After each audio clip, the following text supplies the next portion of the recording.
Kapag ba naging mabuti ka, magiging mabuti rin sa'yo yung mundo? Mga kamag-anak, tara, pag-usapan natin ang A Very Good Girl. Let's go!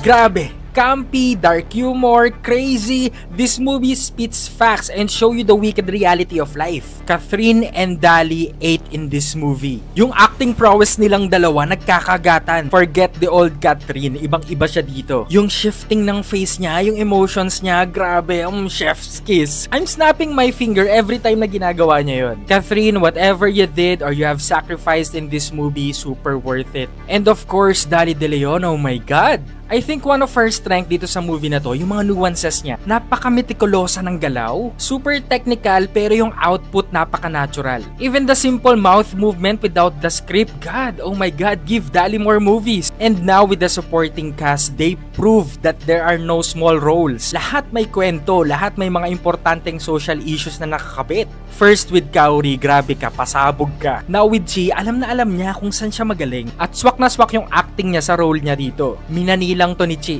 Bagay din yung role ni Jake, yung mga deep stare niya, yung mga titig niya dito sa movie, nako, paabangan nyo yun. And for Jillian, grabe, napaka-versatile niya. I think yung role niya is one of the major pivot ng story. And of course, Donna Cariaga, she's naturally funny. Guys, wala gaanong punchline, pero every time na maririnig mo siya, makikita mo yung mga galaw niya, nakakatawa siya. And as Karen, perfect yung support niya rito sa character ni Philo. Now with the story, knowing this is a revenge movie, it's also like a revenge of ABS. Despite what happened to their station, they were able to pull off a high quality film like this. It's like a punch in the face na, hello, we're ABS-CBN, we're born to do this. At ito pa, this movie discusses sad reality like justice is expensive, and if you're poor, you might not get it. At yung kahit gaano ka pa kabait, minsan dedemonyuhin ka talaga ng mundo. The movie also used classic OPMs, and for sure right after watching the movie, baka i-stream mo to. This movie is not just a movie. It's a protest that the Philippine cinema is alive. Now, technical aspects, cinematography-wise, I love the slow rotation while zooming in. Tapos, partneran pa ng mga eerie scoring. Direk Peterson knows how to portray emotions through his shots. And I love the breaking the fourth wall technique. It was used properly, hindi siya pilit.